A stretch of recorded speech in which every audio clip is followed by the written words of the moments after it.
पानी एक बार बहुत ज़्यादा प्यास लगी हुई थी, पानी पीने चले गए। एक हमारे यहाँ स्कूल के पास ब्राह्मणों के घर है, तो जब वहाँ हम गए पीने के पानी के लिए, सभी लड़कियों ने पानी पिया। जैसे ही मैं नलके की तरफ लगी और ब्राह्मणी एकदम घर से बाहर आई, उसने तुरंत मुझे आते ही डांटा कि हैं चूड़े चमारों के, तुम क्या कर रहे हो, ये भागो यहाँ से, नल का खारा पानी देना शुरू कर देगा। इतनी बुरी तरह से मतलब बोला, मतलब एकदम ठेठ, जो एक सीधा कास्टिज्म का जो बनता है। तब मुझे लगा कि कुछ है अलग, जो इस वर्दी की वजह से है। मतलब अदरवाइज तो किसी को क्या पता कि मैं कौन से कम्युनिटी की हूँ। तो मुझे बड़ा गुस्सा आया, मैं घर गई, मैंने फटाफट अपना बस्ता फेंका और एकदम बंद कमरे में जाके बैठ के खूब रोई। तो मेरे चाचा मुझे बहुत प्यार करते थे, तो आए वो, उन्होंने कहा क्या हो गया। तो मैंने कहा आज के बाद मैं ये वर्दी पहन के नहीं जाऊँगी, इस वर्दी को या तो जला दो या फेंक दूंगी, मैं इस वर्दी को नहीं पहनना। तो मेरे चाचा पूछे बार बार कि क्या हो गया, मैंने उनको फिर पूरा बताया। तो मैंने मेरे चाचा से पूछा, उस एज में भी मान लो मैं पी लेती ये पानी, तो सच में खारा पानी देना शुरू करता है ये नल का। तो मेरे पिताजी ने कुछ नहीं कहा, बस ये कहा कि कुछ नहीं बेटा, मैं तुम्हारे लिए सफ़ेद कपड़ा लेके आऊँगा वर्दी का, और तुम उसको पहन के जाना। और मैंने फिर भी दोबारा जिद की, मगर मेरे को बताओ। तो मेरे पिताजी ने फिर कहा कि बेटा मेरे को भी नहीं पता, बस ये डोल बनाई हुई है। डोल मतलब पार्टीशन एक तरह से, ऊंची कास्ट का और नीची कास्ट का। पता नहीं किसने बनाई, मैंने पूछा किसने बनाई, बस उन्होंने उस वक्त छोटी सी एज में ही मुझे ये कहा कि तुम ही पता करना कि किसने बनाई है। अच्छा, ऐसा कहा उन्होंने कहा। और उस दिन की वर्डिंग और उस मतलब जो बात हुई थी हमारे बीच में, मुझे आज भी याद है। जो सबसे ज़्यादा आगे बढ़ने के लिए मेरा प्रेरणा का शब्द बना, सिर्फ इन्हीं चीज़ों को तलाशने करने के लिए कि क्या वाकई ये व्यवस्था आदमियों ने बनाई या परमात्मा नाम की कोई चीज़ रही होगी उसने बनाई है। किसी ने तो बनाई होगी। अगर भगवान ने बनाई है तो भगवान ने हमें क्यों ऐसा बनाया। मुझे आज भी याद है, मैं क्लास में जब भी मतलब जाती थी, मेरी वर्दी पे चिकनी उसके छींटे लगे होते थे और मक्खियाँ भिड़ बना रही होती थी।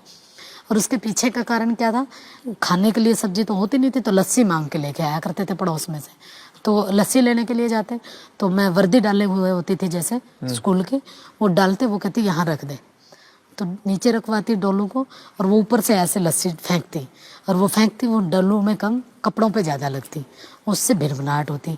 और इसको जब मैंने जब धर्मशास्त्रों को जब पढ़ा, तब मैंने देखा कि इसके पीछे कारण क्या था। क्या? क्योंकि ऐसे मतलब पूरा शास्त्र हमारे ये बताते हैं कि इन लोगों को इस तरीके से रहना चाहिए कि इनके कपड़ों में से बदबू आए। उनको नया कपड़ा पहनने का अधिकार नहीं है, उनको जेवर पहनने का अधिकार नहीं है, वो उनको हमेशा झूठन खानी है, हमेशा दूसरे के दिया हुआ खाना, उनके उस पर उनको जीवित रहना है, अपने आप से कुछ नहीं लेना। आर्थिक रूप से हम लोग बहुत कमज़ोर थे, लेकिन ये रहा कि पिताजी को हमेशा मैंने हंसते हुए देखा। उनको पास खाने के लिए अगर कुछ नहीं होता था या हमें खिलाने के लिए कुछ नहीं होता था, तभी उनके चेहरे पे कभी सिकन तक नहीं आई, हमेशा हंसते रहा करते थे। और ये कहते कोई बात नहीं, अभी आ जाएगा, थोड़ी सी देर में, शाम तक ले आऊँगा। और मतलब मुझे आज भी वो दिन याद है कि हम स्कूल से जब लौटते थे, घर में कुछ नहीं होता था, सब्जी या कुछ ऐसी कोई इवन चटनी तक नहीं होती थी खाने के लिए। और आपको मैं बताऊं कि हम खाना कैसे खाते थे स्कूल से आने के बाद। पानी में चीनी डालते, मीठा पानी बना के घोलते, उसको अच्छे से मीठा पानी बना के, तो हम लोग उस मीठे पानी से रोटी को गटका करते थे। मुझे आज भी याद है कि मैं मेरी ताई के साथ दूसरे के घरों में मतलब मैला उठाने के लिए जाया करती थी। स्कूल में जब मैं पढ़ती थी, एक बार मैं मेरी ताई जी के साथ गई। मुझे नहीं पता था कि जिस घर में मैं काम करने के लिए जा रही हूँ, उसी घर की लड़की, ब्रजेश नाम है बल्कि उसका, तो मुझे नहीं पता था ये ब्रजेश का घर है। तो क्योंकि घर में तो आना जाना तो बहुत बाद की बात है ना, मतलब एक पूरा हमारे तो घर ही गाँव से बाहर है बिल्कुल जी एकदम। जी जी जी। मेरी ताई के साथ मैं मतलब चलेगी, और सिर्फ इस लालच में कि मेरी ताई को काम करने के बाद जो रोटी मिलेगी, रोटी के साथ सब्जी भी मिलेगी। जैसे ही मैं वहाँ पहुँची, मैंने देखा कि ये तो मतलब ब्रजेश है, उसने भी मुझे देख लिया और मैंने भी देख लिया। खैर जो कूड़ा और जो गंद जो मल होता है, जो वो मेरी ताई के साथ मैं उठवाती रही, वो डाल डाल के आती रही, लेकिन देख चुकी थी वो मुझे। खाने के लिए तो मिला जरूर, लेकिन अंदर से ये रहा कि कल पता नहीं क्या होगा, मतलब जैसे कुछ छीन लिया जाए बच्चे से। खैर मैं अगले दिन स्कूल पहुंची, मेरे से पहले ही सारी चीज़ें स्कूल पहुंच चुकी थी। जैसे ही पहुंची और मतलब लड़कियों ने घेरना मुझे शुरू कर दिया, जिनको नहीं पता था उनको भी उसने खूब जोर जोर से के बताया। क्लास में आके फिर उसने बताया कि अच्छा तू अपने ताई के साथ टोकरी क्यों नहीं उठा रही थी, तू तो सिर्फ डाल डाल रही थी हमारे घर में टट्टी को। तो मेरे को गुस्सा आया, मैंने उसको एकदम तख्ती मारी यहाँ पे, और फिर उसने मुझे मारी यहाँ पे, मुझे आज भी निशान है मेरे यहाँ पे उसके तख्ती का। लेकिन ये कोई बड़ी बात भी नहीं थी मेरे लिए, ऐसी लगती रहती थी। और क्योंकि उसका जो जख्म था वो तो अंदर था, तो बाहर तो बहुत कम था। तो लेकिन जैसे ही वो लड़की घर पहुंची, फिर उसने अपने घर में बताया, तो उसके घर वाले एकदम मतलब, क्योंकि वो ऊपर कास्ट के थे, सीधा मेरे घर में आए उलाना अच्छा, देने के गुस्से होके आ गए? गुस्सा हो गए और मेरे चाचा के पास एकदम आए। सीधे शब्दों में उन्होंने ये कहा कि चूड़ों की इतनी औकात कि हमारे बच्चों के ऊपर हाथ उठाए। मेरे चाचा ने माफ़ी वगैरह मांगी, फिर उसके बाद वो चले गए अपने अपने घर। फिर मेरे को डर तो अंदर से लग ही रहा था कि अब पता नहीं चाचा क्या कहेगा, स्कूल ही ना बंद करवा दें। तो उन्होंने बस मुझे ये कहा कि ठीक किया, डरने की ज़रूरत नहीं, मैं तुम्हारे साथ में। और सच में वो मेरे साथ ही रहे, हमेशा हमेशा साथ रहे। क्या बात है। जब मैं छोटी सी क्लास में थी, 7th क्लास में ऑप्शन बनता है, तो सभी लड़कियों ने संस्कृत चुना, कईयों ने जो मेरे पास आसपास थे, मैंने भी सोचा संस्कृत ही ले लेते हैं। जैसे मैं पहुंची, मेरे जो स्कूल टीचर थे, उन्होंने कहा नहीं तुम क्या करोगे इसको पढ़ के, और वैसे भी तुम लोगों को तो पढ़ना तो है नहीं कुछ, हमारे ही घरों में जाके झाड़ू पोछा लगाना है, कूड़ा उठाना है, गंदगी साफ करनी है, हो गया बहुत हो गया, ऐसे कहा उन्होंने। मैं असल में मुझे ना जो चीज़ मेरे को मना कर दी जाती है उसमें मुझे ये रहता होता है कि मेरे को यही करनी है, चाहे मुझे ना भी आती हो तब भी। मैंने कहा नहीं अब तो मुझे यही पढ़नी है। आपके मास्टर जी किस समाज के थे? मेरे मास्टर जी पंडित जी थे। बहुत सारी चीज़ें ऐसी चलती रही, ये स्कूल का है पूरा। फिर कॉलेज में मुझे आज भी याद है, मेरे ताऊ जी ने जब कहा कि बाहर लड़की को भेजेगा मेरे दादे का नाम लेके कि इज्जत चली जाएगी, तब मेरे पिताजी ने जो कुछ कहा था, मैं वहीं थी, मेरे ताऊ जी को सीधा ये कहा था, इतना प्यार करते थे जिनको वो, कि मुझे जो मर्जी कहे लेकिन मेरे चांद के बारे में नहीं। ऐसा न कहो। जो भी फैसला करेगा मैं और मेरा चांद करेगा, इसमें बोलने का किसी को भी कोई अधिकार नहीं, चाहे वो कोई भी चाहे। ऐसे करते करते फिर कॉलेज पहुंची। कॉलेज में पहुंच के 60 किलोमीटर दूर कॉलेज था, बस में हम लोग आया जाया करते थे। बड़ा मुश्किल था एक तरह से, लेकिन ये था कि मैं, मेरे पिताजी, मेरी माँ, हम दोनों तीनों सारे दिहाड़ी मजदूरी किया करते थे। दिहाड़ी मजदूरी का मजदूरी मतलब क्या जो जैसे सड़कों पे काम करते हैं। अच्छा, डेली वेजेस जिसको बोलते हैं, ये करना लेबर एक तरह से। मैं जैसे बजरी बिछाने का काम करते थे, टोकरी लेके जाने का। एक सबसे बड़ी बात ये थी कि जिस कॉलेज में मैं पढ़ती थी उसी कॉलेज पे बाई चांस एक बार सड़क का काम बनना शुरू हुआ, और दिहाड़ी हम लोग लगे हुए थे, लेबर में थे। जैसे ही लड़कियां निकली उन्होंने तुरंत ये कहा, अरे अरे देखो देखो कौशल काम कर रही है, कौशल दिहाड़ी कर रही है। और जानबूझ के आके उन्होंने कहा, अरे तुम कॉलेज नहीं आई आज, 3-4 दिनों से कॉलेज ही नहीं आ रही, इसलिए नहीं आ रही थी कि तुम्हें दिहाड़ी करनी पड़ रही है। लेकिन मेरे पिताजी ने मुझे हमेशा अपने काम के ऊपर फक्र करना सिखाया। वाह। कि अगर काम सही है तो उस पर फक्र करो। वाह। वो चाहे दिहाड़ी करने का काम हो या कलम चलाने का हो। और पढ़ते हुए भी मुझे मेरे ऊपर गर्व करते थे, और दिहाड़ी करते हुए भी। यहाँ पर मैं आपको उनका नाम पूछना चाहूंगा, आपके पिताजी का नाम बताइए हमें। मेरे पिताजी का नाम जयपाल था। जयपाल जी, वाह क्या बात है। फिर ऐसे काम करते करते मैं पढ़ी, मतलब ग्रेजुएशन कंप्लीट हो गई। फिर मुझे कुरुक्षेत्र यूनिवर्सिटी से पोस्ट ग्रेजुएशन करनी थी। एमए के लिए पहुंचने के टाइम में ये मुझे पता था कि बहुत महंगा होगा, तो मैंने सोचा कि कुछ दिन नानी के यहाँ रह लेती हूँ। नानी के साथ कुछ दिन रही। मेरी नानी भी मैला उठाने का काम करती थी, तो मैं भी मेरी नानी के साथ काम पे जाया करती थी एमए के दौरान।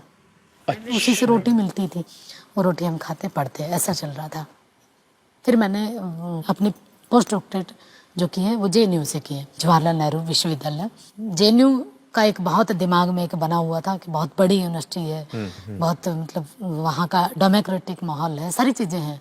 लेकिन वहाँ जब मैं पहुँची हॉस्टल में, वहाँ भी ऐसे ही मेरी रूममेट जो मतलब ब्राह्मण थी, उसने कोई भी कसर ऐसी नहीं छोड़ी कि जिससे मैं यूनिवर्सिटी ना छोड़ पाऊँ। इतना टॉर्चर करती थी, बिल्कुल मतलब हर तरह के तरीके वो अपनाती थी, एक से एक। और हद तो तब हुई जब उसने मुझे हॉस्टल से बाहर निकालने की कोशिश की। वो ये चाहती थी कि मैं उसका रूम छोड़ दूँ। लेकिन खैर लास्ट में उसने मुझे जाते जाते ये कहा कि एक भंगी के साथ रहने से अच्छा है कि मैं इसको मतलब अब मैं ही रूम खाली कर दूँ। तो जेएनयू में भी, दिल्ली में भी आपको ऐसी चीजों का इसी सामना तरीके करना से, मतलब आप ये देखिए ना, हॉस्टल में इस तरीके से हो रहा है। और फिर उसके बाद इससे कई गुना कड़वा सच जब मैंने सुना, जिस बेंच पे मैं बैठती होती थी, ये कहा जाता था कि अगर जिस दिन किसी को ये पता लगा कि कौशल की ये कम्युनिटी है, जिस बेंच पे ये बैठती है, उस बेंच को हवन से शुद्ध करवाना पड़ेगा, उसको धोना पड़ेगा। और ये बात मैं ही सिर्फ नहीं जानती, मेरे गाइड भी जानते हैं। मैंने मेरे गाइड को सामने आके बताया कि ऐसे ऐसे करके एक स्टूडेंट मेरे बारे में ये कह रहा है। उस दिन के बाद मुझे लगा वाकई कि जेएनयू में आने का भी कोई फ़ायदा नहीं हुआ। उस दिन मैं वाकई जेएनयू छोड़ने का विचार किया, लेकिन बस पिताजी ने मुझे जाते जाते भी एक ही बात कही थी कि तुम्हें कोई कुछ भी कहता रहे, बस अपनी लाइन से नहीं हटना। अगर तुम अपनी लाइन से हटी तो कुछ नहीं कर पाओगे। कौशल जी, मैं यहाँ कहना चाहूँगा, काश हिंदुस्तान में सारी बच्चियों को आप जैसे आपको पिता मिला है, उस जैसा पिता मिले। ये तो मुझे, मतलब मैं ये कहूँगी कि हर बेटा बेटी को ऐसे माँ बाप मिलने चाहिए। और आज मैं ये भी कहूँगी, आज यहाँ पहुँच के, हर माँ बाप को बेटी भी ऐसे ही मिलनी चाहिए। इसलिए क्योंकि आज मैं जो कुछ हूँ, अगर मेरे पिताजी मुझे वो ललक पैदा नहीं करते मेरे अंदर, तो मैं यहाँ तक नहीं पहुँचती। और मुझे अपने आप पे गर्व इस बात का है कि मैंने आज सब कुछ किया है वो जो मेरे पिताजी ने चाहा था। बस फ़र्क इतना है कि मैंने जिसके लिए किया वो आज नहीं है। अभी भी मतलब जब मेरा दिल्ली यूनिवर्सिटी में अपॉइंटमेंट हुआ, तो जहाँ ज़िंदगी का सबसे खुशी वाला मेरे लिए दिन था, एक अपने अपने आप को साबित करने वाला दिन था, लेकिन मेरी अपनी बदकिस्मती कहें या फिर मेरा उनका साथ यहीं तक था, वो नहीं थे मेरे पास। बस आज जो है कमी वो यही कि आज काश अगर पिताजी होते तो एक बार जरूर ये कहते कि उन्होंने जो कुछ किया था मेरे लिए, मैंने उसको ज़ाया नहीं गया, बल्कि मैं आपसे बताऊंगा कि जहाँ भी हैं वो इस वक्त आपको देख रहे हैं, इस बात का पूरा एहसास उनको ज़रूर यकीनन है। लेकिन मैं सिर्फ इसमें ये कहूँगी कि कास्ट का फैक्टर, ये जो अछूतपन का जो है, इतना भयानक है कि आप इसको कहीं तक भी ले जाइए, सामने ही मिलता है। इवन यहाँ दिल्ली यूनिवर्सिटी में रहते हुए भी आज भी वही स्थितियाँ हैं, आज भी ऐसे ही व्यवहार होता है जो उस 5वीं 4थी क्लास के बच्चे के साथ हुआ करता था, लेकिन उसका तरीका बदल चुका है। छोटी सी चीज़ मैं ये बताना भी चाहूँगी, अभी मैं तो यूनिवर्सिटी में प्रोफेसर लग चुकी हूँ दिल्ली में, मैंने वहाँ रेंट पे रूम लिया। उनको मैंने बता भी दिया था सीधा सीधा कि मैं दलित कम्युनिटी से हूँ। उसने तब कुछ नहीं कहा। मैं हर रोज़ थोड़ा सा लेट आती थी, क्लासेज होती थी। एक दिन बाई चांस मैं थोड़ा सा पहले आ गई, मैंने देखा मेरी माँ झाड़ू लगा रही है आंगन में, जो हमारा नहीं था, वो तो मकान मालिक का था जिसका घर मतलब हमने रेंट पे लिया हुआ था। तो मैंने कहा ये किसने कहा तुम्हें करने के लिए? उसने कहा कि वो बोल रही थी ऊपर वाली। मेरे को इतना गुस्सा आया, मकान मालिक। मैं फिर फटाफट गई, मेरे को गुस्सा आया बहुत। मैंने कहा आंटी ये क्या करवा रही हैं आप? उसने कहा कि ठीक है, काम तो करना ही पड़ेगा, चाहो तो कमरा खाली कर दो। काम तो मैंने करना कहा ठीक पड़ेगा है। मतलब? तो फिर मैंने अगले दिन ही रूम खाली कर दिया। फिर मोहम्मदपुर में आई, वहाँ भी ऐसे ही हुआ। फिर किशनगढ़ में आई, वहाँ भी ऐसे ही हुआ। मतलब किशनगढ़ वाले में तो बल्कि ऐसे हुआ कि हमने सफेदी करवाई उन्होंने दोबारा उस घर में जिसमें हमने छोड़ा। मतलब एक भी चीज़ ऐसी नहीं छोड़ते जिससे जरा सा भी मतलब हम अपने आप को ये माने कि हम इंसान हैं।